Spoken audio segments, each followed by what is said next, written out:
Hi, I'm James, and in this video I'm taking a look at Grand Theft Auto 5 running on the Intel Core i3-1005G1 processor with Intel UHD G1 graphics, and this is the 10th generation 10nm Ice Lake processor. And you'll see that compared to previous runs I have done of Grand Theft Auto 5, I am running this at 1080p, which is the native resolution of the screen and the minimum detail settings, but I am using half resolution render scaling. So this means when I'm playing the game that all the UI elements are sharp and native resolution, but the game is effectively running at 960 by 540 resolution, so less than 720p.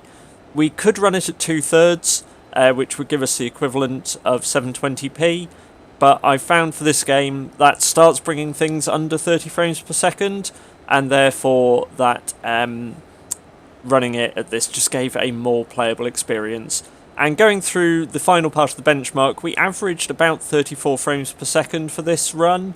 I've cut out the earlier parts of the benchmark because they're just not particularly interesting to watch, and this gives us a more representative level of performance for gameplay.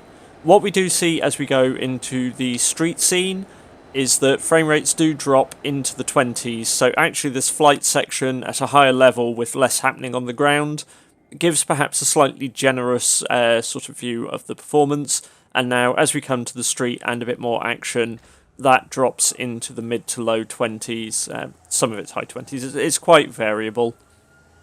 After the benchmark run, there is more gameplay of me playing the game and just trying to create a bit of carnage, and again, similar situation, we see from mid-20s to mid-30s in frame rates, and the experience you're going to have with this title is it is just about playable in this way.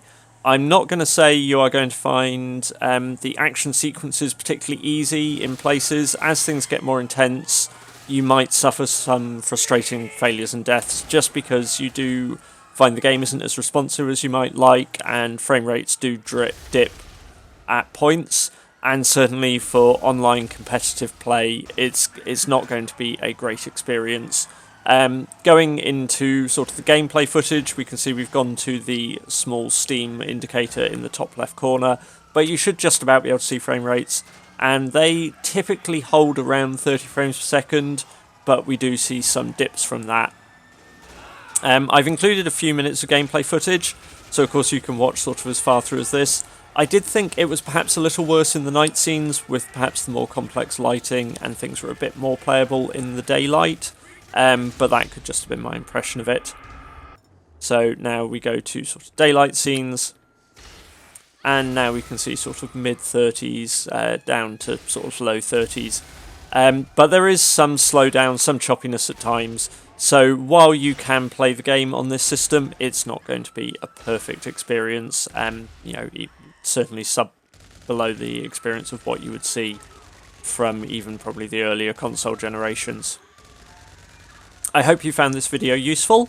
Let me know in the comments what games you would like to see me testing in the future, and be sure to hit subscribe if you'd like to see more videos as I post them. This is my first video featuring UHD G1 graphics, but I will be testing more games with it in the future. Thanks for watching.